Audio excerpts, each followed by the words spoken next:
What is happening, guys? A little check-in from my bike ride. A little update on the channel, what's going on in my life, because I kind of disappeared from social media for a bit. And so just a very simple, short video on my side. A lot of changes, positive changes after the race in May. 1 week of pain, which was very much needed because change was needed. Because basically the exact same feeling I had in a race, which I had more or less in every race in the last year. And I felt something was wrong, and that feeling was coupled to fatigue, doing too much, the good old classics that getting more and more in nowadays pro sports for sure. In triathlon you see it all over, and I was no different. Especially I went through a variety of things over the years, and now my last setup was kind of having advisors in those areas, which was all correct, but I was in the end having the responsibility for load. And most athletes, they wanted too much for their own good, and I'm no different. And when you write your program more or less on your own, you always think, yeah, of course I can do it. And then you taper down, and first time you kind of freshen up, recover, body shuts down more or less, and you feel flat in the race. And the same feeling was kind of all over the last races, and again the one in May now. So I needed a change, and which change that is, I'll tell you now. So in short, I got a coach, which you think, that's obvious, but in my journey not so much, because I had one very good coach when I started out the sport.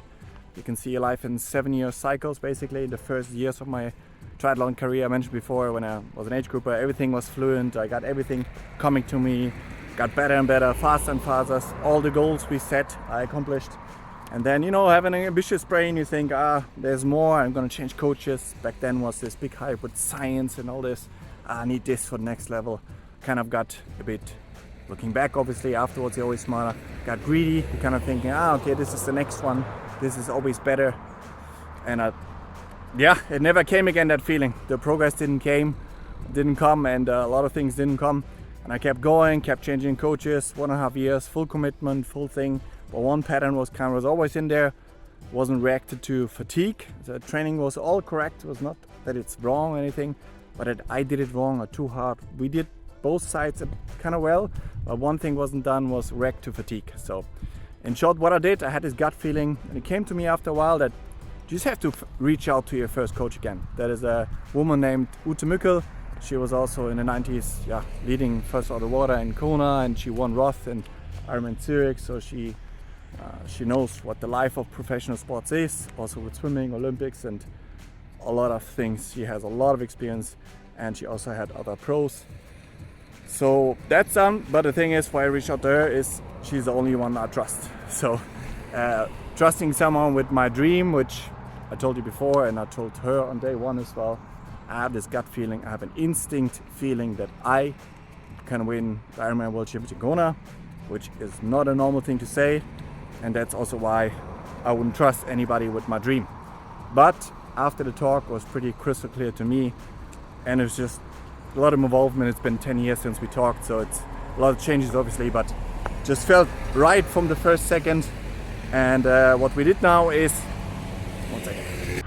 So one thing we started with was basically a full reset. So 3 weeks of more or less off season, some movement, technique work, but fully resetting the body. Because one thing she found when she went all my data is basically each year, because you don't rest, right? I didn't achieve my goals, so I didn't take an off season. So I kept going, motivation, next year you're gonna get it, It's never a problem of work ethic and discipline, all those things. That was more my issue, or definitely my issue.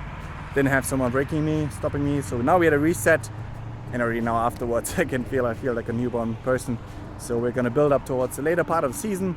Gonna have races there. I look forward to it. Just mainly, finding that feeling of strong and powerful in the race. That is the first goal for the first race, because that I didn't have in a good minute now.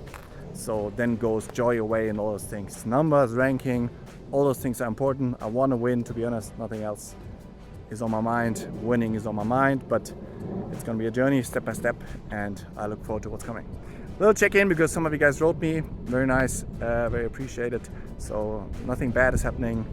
Today is actually, I'm in Austria, obviously not racing that. Had this mini reset off season for a good 3 weeks. So now building back in it, which is exciting. And felt like for a long time, like they say, 7-year cycles, my curse in triathlon which was very hard, but I always knew I had this dream, so I kept going. Although more or less 7 years, I didn't get this feeling of reward, which is with such a demanding sport pretty tiring over time. So, but that's now in the past. I feel like before my train tracks, I was off the train tracks, like a train going next to it. That's why from former videos I talk about, you know, control, and I tried everything I could in my power, and now I feel like the trains are on track. So yeah, a lot of changes also to my bike position, shorter cranks, better position. Everything's just clicking now. There's a couple of things that I just before was like always an issue, like why is this happening, and now it's just flowing to me. Great feeling, excited to what's coming next, and more videos to follow. See ya.